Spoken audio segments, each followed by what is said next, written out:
Olá pessoal, tudo bem? Então vamos dar continuidade no conteúdo nessa etapa que ela é bem interessante na análise, né, chamada análise custo-volume-lucro, ou análise CVL ou método CVL, como alguns autores costumam chamar. Ela utiliza algumas informações do custeio variável, né, por isso que eu tinha comentado que era uma sequência, né? Então a gente vai utilizar lá a informação da margem de contribuição unitária do produto para fazer essa etapa da análise CVL. Tá? Então, imaginamos uma empresa, né, que ela tem uma função de tempo, de funcionamento, né, em função do, da moeda, né, em função monetária. E quando a gente tem uma empresa em funcionamento, a gente tem gastos fixos. Né? O que são os gastos fixos? São lá as despesas fixas, né, normalmente salários administrativos, né, gastos administrativos. E a gente tem também custos fixos, né? Custos relacionados à fábrica da empresa ou à unidade produtiva, né? Que a gente tem exemplos aí do salário do gerente da fábrica, do aluguel da fábrica, né? Tudo relacionado à fábrica. Esses custos fixos, eles são constantes, né? Independente da quantidade produzida da empresa, esses gastos fixos, eles se mantêm ao passar do tempo. Se eu tenho uma empresa lá que produz caneta, por exemplo, se ela produzir uma caneta ou produzir 1000 canetas, esses gastos fixos eles são constantes, né? Então a gente traça ele como uma linha reta, né? Em função do tempo, um valor constante. Paralelo a isso, né? Utilizando o exemplo da caneta, como os gastos fixos são constantes, dos gastos variáveis, né? Falando de custo variável ou despesa variável, eles variam de acordo com a quantidade produzida. Né? Por exemplo, uma tampa da caneta. Se eu vender uma caneta, eu vou precisar de uma tampa, né? Ou plástico para fazer uma tampa. Se eu vender 1 milhão de canetas, eu vou precisar de 1 milhão de tampas e esse plástico para fazer esse 1 milhão de tampas. Então o gasto variável ele acompanha a quantidade produzida. Então ele é um gasto que ele sobe de acordo com, né, a venda, né, ou a produção desse produto. E nós temos outra linha também, que é a linha da receita, né? Que ela parte lá de um valor zero, e à medida que eu vou vendendo, no caso essas canetas, a receita ela vai subindo. Tá? Qual que é a nossa função aqui de custo, volume e lucro? Nós temos algumas variáveis, que é o tempo, né? É o monetário aí, né? E nós temos a função da receita em relação aos gastos variáveis e gastos fixos. Qual que é a nossa ideia aqui quando a gente fala de análise custo, volume e lucro? É identificar nessas funções aqui em que momento que a empresa paga todos os gastos que ela tem na sua estrutura de custos, sejam eles variáveis ou sejam eles fixos. Então, a gente tem que identificar qual que é o ponto onde essa empresa começa a gerar lucro. Né? Então, ela tem uma linha de faturamento, onde ela começa a faturar a partir do zero. Enquanto ela está abaixo dos gastos fixos, ela está no prejuízo, né? Ela está pagando prejuízo. À medida que ela começa a avançar ao encontro dos gastos variáveis, ela já começa a chegar numa zona de ponto de equilíbrio. Então, a nossa ideia aqui de análise CVL é calcular onde se encontra esse ponto aqui. Né? Que ela consiga pagar os seus gastos variáveis, pagar os seus gastos fixos e, digamos, empatar, e a partir desse momento ela vai começar a gerar receita. Tá? Até aqui, esse gráfico aqui também é prejuízo, né? Tudo abaixo desse ponto aqui, ela ainda não está gerando lucro, né? Então, aqui nesse ponto que a gente poderia pintar também de prejuízo. Então, a nossa ideia de CVL é calcular que ponto é esse aqui, né? Onde que vai ser esse ponto aqui? em unidades, né, quantas canetas eu preciso vender para chegar nesse ponto, e também em faturamento, quanto que eu preciso faturar para chegar nesse ponto e a partir desse ponto eu começar a gerar o meu lucro, tá? Então, o ponto de equilíbrio, um conceito aí, é um ponto que ele define o momento em que a empresa está com lucro zero, né? Que a soma de todos os custos e despesas vai ser igual à receita, né? Ou seja, o ponto que a empresa está empatando. E para isso, existem três tipos de ponto de equilíbrio para se calcular aquele ponto, né, em diferentes óticas. O primeiro deles é o ponto de equilíbrio contábil, né, ou o PEC, o PEC, ponto de equilíbrio contábil, o ponto de equilíbrio financeiro e o ponto de equilíbrio econômico. E para cada um desses tipos a gente tem duas análises, o ponto de equilíbrio em unidades, né, quantas unidades eu preciso vender para empatar, e o ponto de equilíbrio monetário, né? Ou seja, quantas unidades, quanto de faturamento, né? Quanto eu preciso faturar para empatar.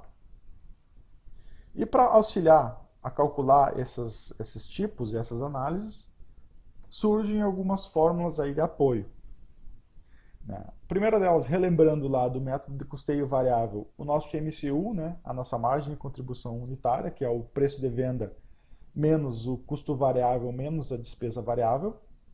E esse MCU ele vai ser utilizado para calcular todos os outros pontos de equilíbrio. Então, o primeiro, ponto de equilíbrio contábil, em unidades, vai ser os gastos fixos, né? Vai ser o custo fixo mais a despesa fixa, dividido pela minha margem de contribuição unitária. Isso vai me dar um dado de quantas unidades eu preciso vender para atingir o ponto de equilíbrio contábil. Aqui daqui a pouco vocês já vão entender qual que é a diferença de contábil, financeiro e econômico, tá? E para mim encontrar o ponto de equilíbrio monetário, ou seja, em faturamento, eu simplesmente multiplico as unidades do ponto de equilíbrio em unidades pelo meu preço de venda. Assim eu encontro o meu ponto de equilíbrio monetário, né? Ou ponto de equilíbrio em faturamento. O próximo ponto de equilíbrio é o financeiro. Como que calcula isso aí? Então, o ponto de equilíbrio financeiro, em unidades, vai ser os gastos fixos, né? Totais, lá o custo fixo mais a despesa fixa. E aqui eu desconto, eu diminuo os gastos não desembolsáveis. O que é gastos não desembolsáveis? Contabilmente, a gente tem, digamos, máquinas na empresa. Eu tenho lá um investimento, né, em máquinas, em bens, em carros, em prédios, né, enfim. E esse investimento, contabilmente, ele tem uma depreciação, né, que ele vai depreciando ao passar do tempo, vai perdendo valor ao passar do tempo. Isso é uma regra contábil, né, que todas as empresas têm. E contabilmente aquele bem vai perdendo valor. Tá? Só que essa perda de valor, né, essa depreciação, ela não impacta no fluxo de caixa da empresa. Ela é só uma informação contábil. Né? Por exemplo, aquela desvalorização de um carro, por exemplo, de um ano para o outro, essa desvalorização eu não preciso pagar ela, não preciso tirar do meu caixa e pagar. Ela é só uma desvalorização contábil. Então ela é considerada um gasto não desembolsável. Eu não preciso desembolsar para suprir essa depreciação. Então todos os gastos não desembolsáveis eu vou descontar dos meus gastos fixos, porque a depreciação ela entra lá no custo fixo da empresa. Eu vou ter que diminuir isso porque ela não impacta no meu caixa. E se não impacta no meu caixa, por isso que eu chamo de financeiro, meu ponto de equilíbrio financeiro. É o ponto de equilíbrio que tem impacto direto no meu caixa. Tá? E aí o resto da fórmula é igual, eu divido pela minha margem de contribuição unitária, para achar quantas unidades, né, do ponto de equilíbrio financeiro, e o ponto de equilíbrio financeiro monetário, eu multiplico as unidades que eu encontrei na forma anterior e multiplico pelo preço de venda. Tá? Aqui nesse caso, quando eu obtenho o meu ponto de equilíbrio financeiro, e digamos fecho o mês lá da minha empresa com ponto de equilíbrio financeiro, financeiramente no meu caixa eu vou estar zerado. Mas lá no meu demonstrativo de resultado a empresa vai dar prejuízo, porque lá eu vou estar somando a depreciação, né? a minha depreciação vai estar impactando lá no meu informação contábil, no meu informativo contábil. Mas aqui no ponto de equilíbrio financeiro, no caixa, ele vai estar zerado. Então, por isso, essa é a diferença de ponto de equilíbrio financeiro. Tá? E o último, né, terceiro tipo, terceira variação, é o ponto de equilíbrio econômico, onde eu vou somar com meus gastos fixos um lucro desejado que eu almejo ter, né? Ou também alguns autores trazem como o custo do capital, o custo do patrimônio líquido dessa empresa. Né? A gente vai abordar aqui como lucro desejado.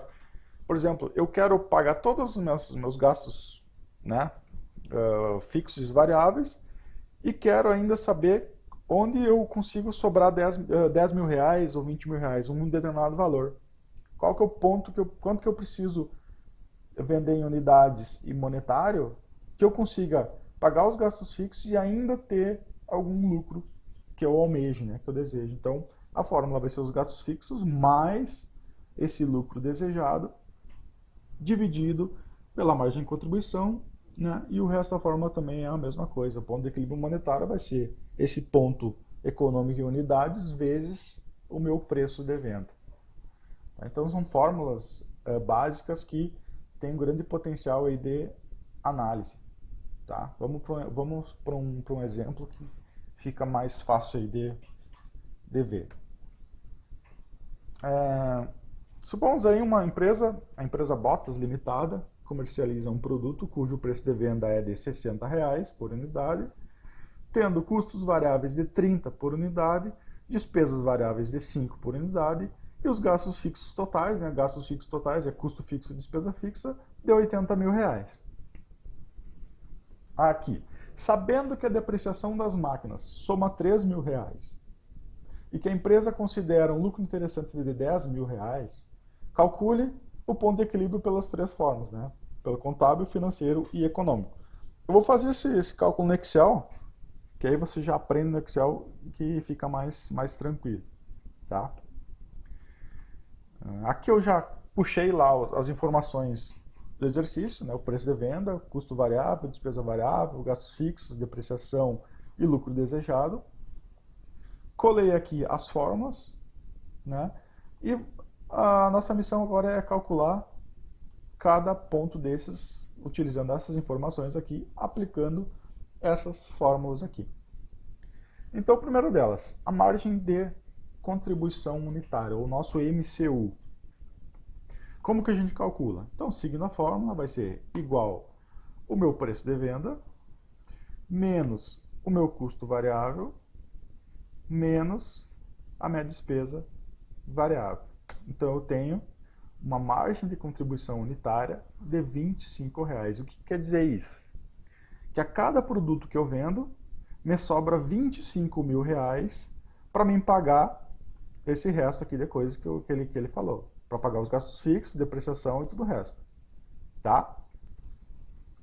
E agora, iniciando o cálculo dos pontos de equilíbrio. Todos eles eu vou utilizar esse mesmo MCU, tá? A mesma margem de contribuição unitária. Ponto de equilíbrio contábil. A fórmula. Então, eu vou dividir o ponto de equilíbrio contábil em unidades. Vai ser igual dividir os gastos fixos totais dividido pela minha margem de contribuição unitária. Então, aqui que vocês têm que ter muito cuidado. Ó. Essa ponto de equilíbrio em unidades, ele não é monetário, tá? Então, aqui a gente tem que alterar para ser unidades.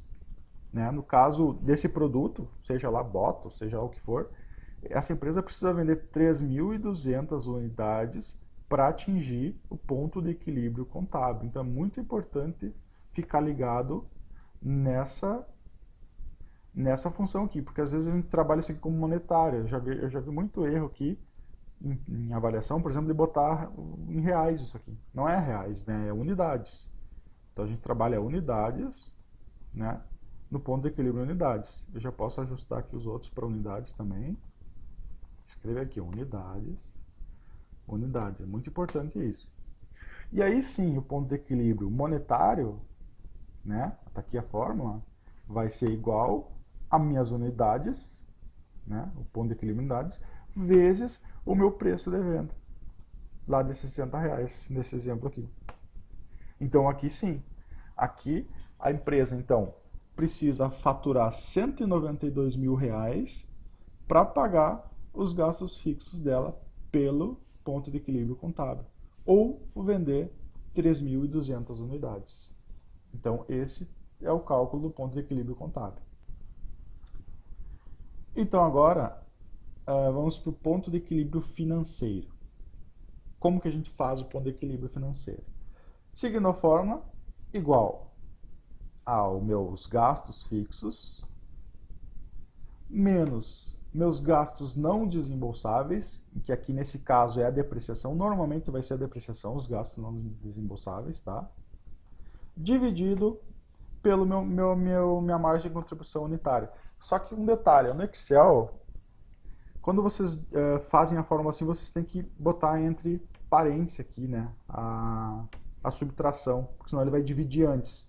Então, abre parêntese, né, seleciona a subtração que tem do 80 mil menos os 3 mil, fecha, e aí divide pela margem de contribuição. Então, 3.080 unidades vai ser meu ponto de equilíbrio financeiro dessa empresa. E como que eu acho o ponto de equilíbrio monetário, né, o financeiro monetário, vai ser igual o ponto de equilíbrio em unidades vezes a minha margem, meu preço de venda, perdão, vezes o meu preço de venda. Então, para me atingir um ponto de equilíbrio financeiro, eu preciso faturar, né, ou ter receitas, ou vender R$184.800, ou atingir 3.080 unidades vendidas. Então esse é meu ponto de equilíbrio financeiro. E o meu ponto de equilíbrio econômico, em unidades, vai ser, aqui eu já vou seguir, ó, abre parêntese, então gastos fixos, 80 mil, mais o meu lucro desejado, aqui a fórmula, lucro desejado, que é 10 mil, fecha parêntese, dividido pela minha margem de contribuição. Então, eu tenho que vender, nesse caso, para atingir o ponto de equilíbrio econômico, 3.600 unidades. E em faturamento, ou monetário, eu multiplico esses 3.600 pelo meu preço de venda.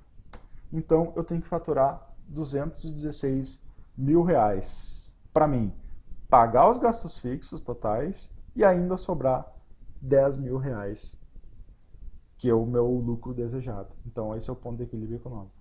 E assim, a gente calcula os métodos de, né, as variações desse ponto de equilíbrio, seja ele contábil, financeiro e econômico. Qual que é a grande vantagem disso aí? É, de fato, identificar que a partir de que momento eu começo a lucrar com a minha empresa, né? Que momento é o momento chave, né? O ponto onde eu vou começar a ganhar dinheiro. Né? Qual que é a desvantagem ou a dificuldade disso? Quando eu tenho um produto só, é tranquilo, né? Eu simplesmente identifico qual são as informações, aplico a fórmula e ok. A minha grande dificuldade é calcular quando eu tenho diversos produtos, né? E então essa vai ser uma missão aí, um desafio que eu vou lançar para vocês. Depois eu mando um exercício colocando mais de um produto. E eu quero ver como é que vai ser a abordagem de vocês. Depois a gente conversa sobre isso, claro. Mas eu quero primeiro ver qual que é a percepção de vocês calculando.